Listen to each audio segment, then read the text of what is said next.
को उठाएं परमेश्वर की प्रेजेंस में सब। यीशु मसीह की कुर्बानी के लिए अपने हाथों को हिलाते उसके नाम को महिमा दें।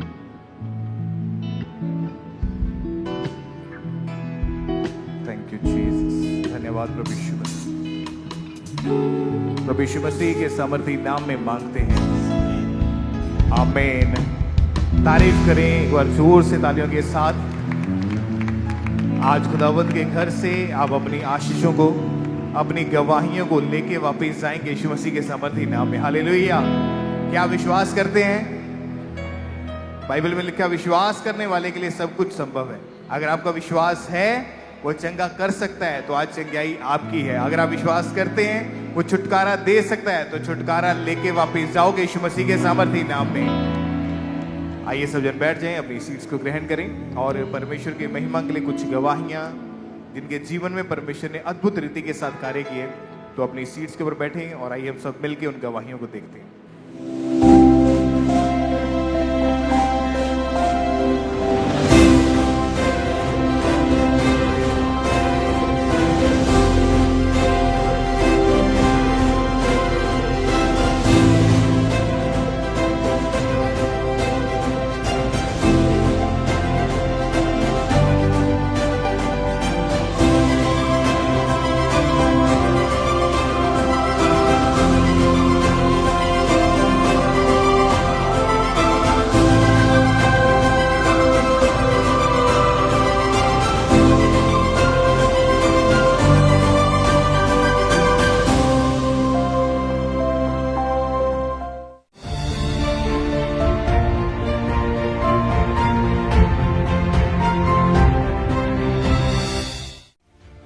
जब मेरी तबीयत हर रोज बिगड़ती जा रही थी तो मेरे पति मुझे हॉस्पिटल लेकर गए। जब मैंने टेस्ट करवाया तो उसमें मेरा जो ECR का लेवल था वो बहुत ही हाई था। तो जब हमने वो टेस्ट करवाए तो जब डॉक्टर ने रिपोर्ट्स देखी तो डॉक्टर ने कहा कि आपको लंग्स की टीबी हो चुकी है। तो जब हमें इस बात का पता चला तो हम बहुत ही निराश हो गए, क्योंकि ऑलरेडी मेरी फैमिली में इस रोग की वजह से 3 डेथ हो चुकी थी, मेरी दादी सास की, चाची सास की और मेरी ननंद की बेटी की।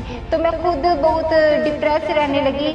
इसी रोग की वजह से मेरा जो वेट था वो भी 40 kg से 25 kg हो गया। तो डॉक्टर ने हमें यही कहा कि इनके जो बर्तन हैं, जो कपड़े वो अलग कर दिए जाएं, ताकि ये रोग जो वो किसी और को ना हो जाए।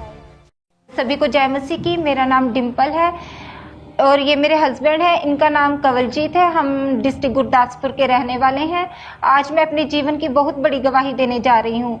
2019 की बात है कि अचानक से मेरी तबीयत खराब रहने लगी। मुझे प्रतिदिन फीवर हो जाता था सोते समय और बॉडी में वीकनेस महसूस होती थी, थकान बहुत ज़्यादा महसूस होती थी, जिसकी वजह से मैं चल फिर नहीं पाती थी। जब चलती थी तो मेरी सांस फूलने लग जाती थी। तो मैं इसी वजह से घर का कोई काम भी नहीं कर पाती थी। फिर जब मेरी तबीयत हर रोज़ बिगड़ती जा रही थी तो मेरे पति मुझे हॉस्पिटल लेकर गए।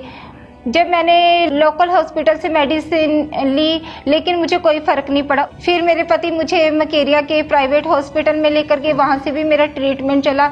मैंने मेडिसिन खाई काफ़ी टाइम तक, लेकिन मुझे कोई फ़र्क नहीं पड़ा। उसके पश्चात मैंने हिमाचल से होम्योपैथिक मेडिसिन भी खाई, तब भी मुझे कोई फ़र्क नहीं पड़ा। जब मेरी कंडीशन डे बाय डे बिगड़ती ही जा रही थी तो इन हालातों में मेरे पति मुझे फिर से डॉक्टर के पास लेकर गए। उन्होंने मुझे टेस्ट करवाने के लिए कहा। जब मैंने टेस्ट करवाया तो उसमें मेरा जो ECR का लेवल था वो बहुत ही हाई था। तो उन्होंने मुझे अमृतसर हॉस्पिटल में रेफर कर दिया। उन्होंने कहा कि आप वहां जाएं। हम जैसे ही अमृतसर हॉस्पिटल में गए, जैसे ही डॉक्टर ने मेरी ECR की रिपोर्ट देखी तो उन्होंने कहा कि हो सकता है आपको कोई इंटरनल प्रॉब्लम हो, क्योंकि आपका ECR का जो लेवल है वो बहुत हाई है। तो इसके पश्चात उन्होंने मुझे कुछ टेस्ट करवाने के लिए सजेस्ट किया, जैसे CT स्कैन, अल्ट्रासाउंड वगैरह। तो जब हमने वो टेस्ट करवाए तो जब डॉक्टर ने रिपोर्ट्स देखी तो डॉक्टर ने कहा कि आपको लंग्स की टीबी हो चुकी है। तो जब हमें इस बात का पता चला तो हम बहुत ही निराश हो गए, क्योंकि ऑलरेडी मेरी फैमिली में इस रोग की वजह से 3 डेथ हो चुकी थी, मेरी दादी सास की, चाची सास की और मेरी ननंद की बेटी की। तो मैं खुद बहुत डिप्रेस रहने लगी कि पता नहीं मेरे साथ क्या होगा, मैं अब बच पाऊंगी या नहीं बच पाऊंगी, क्योंकि मेरी कंडीशन जो थी वो बहुत ही खराब हो चुकी थी उन दिनों में, और मैं टोटली बेड पर जा चुकी थी क्योंकि मेरे घर का कोई काम नहीं कर पाती थी। इसी रोग की वजह से मेरा जो वेट था वो भी 40 केजी से 25 केजी हो गया, और जो मेरा शरीर था वो सूखता ही जा रहा था, एक हड्डियों की भांति हो गया था, हड्डियां ही हड्डियां नजर आती थी। तो डॉक्टर ने हमें यही कहा कि इनके जो बर्तन हैं, जो कपड़े, वो अलग कर दिए जाएं ताकि ये रोग जो वो किसी और को ना हो जाए। तो जब डॉक्टर ने ये सब बातें कही तो मैं रोने लग पड़ी कि अब मैं अपने बच्चों को कैसे उनकी केयर करूंगी, मैं उनके साथ कैसे टाइम स्पेंड करूंगी।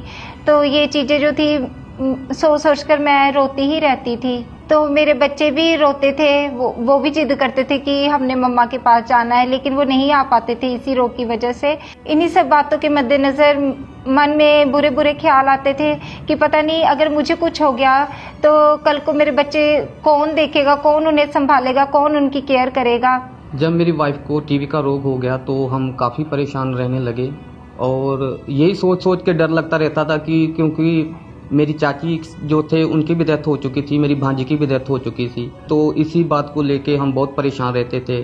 और मैं जब अपने काम पे जाता था तो मेरा ध्यान पूरा मेरे घर पे मेरी वाइफ के ऊपर लगा रहता था कि कैसी हालत में, कैसी कंडीशन में होगी।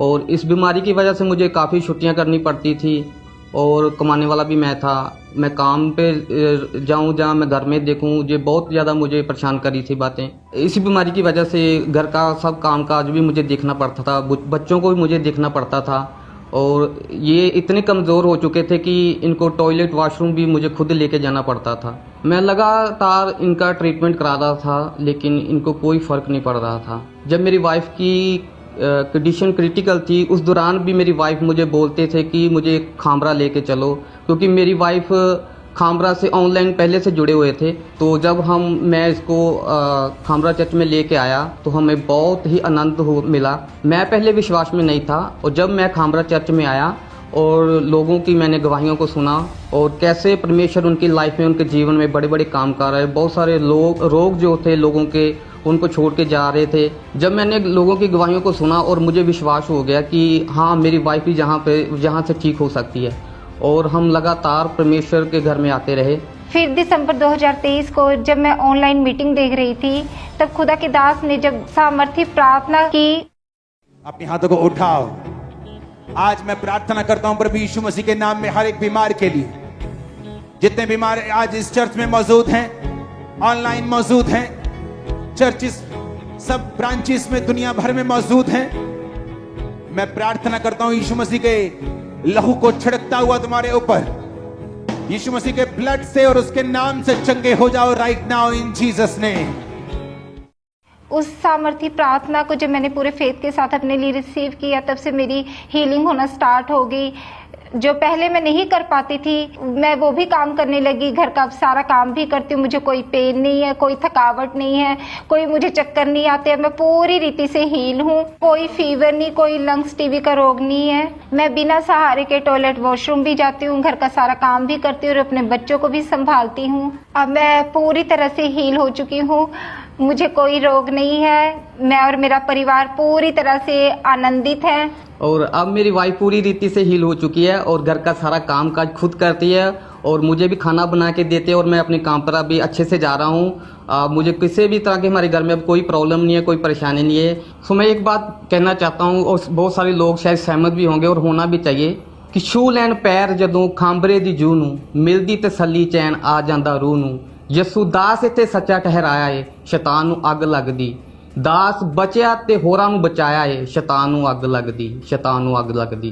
क्योंकि शैतान को तो आग लगेगी, क्योंकि खुदावंद के दास खुद बचे, और खुदावंद के दास के जरिए लाखों करोड़ों लोग बचाए गए हैं।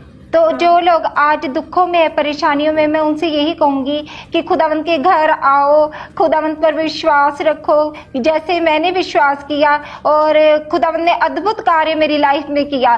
खुदावंद के उस अद्भुत कार्य को देखते हुए मेरी फैमिली जो कि खुदा पर विश्वास नहीं करती थी, आज मेरी पूरी फैमिली उद्धार पा चुकी है। इस बड़ी चंगाई के लिए मैं खुदावंद का धन्यवाद करती हूँ और खुदावंद के दास दासी का भी धन्यवाद करती हूँ। सभी को जय मसीह।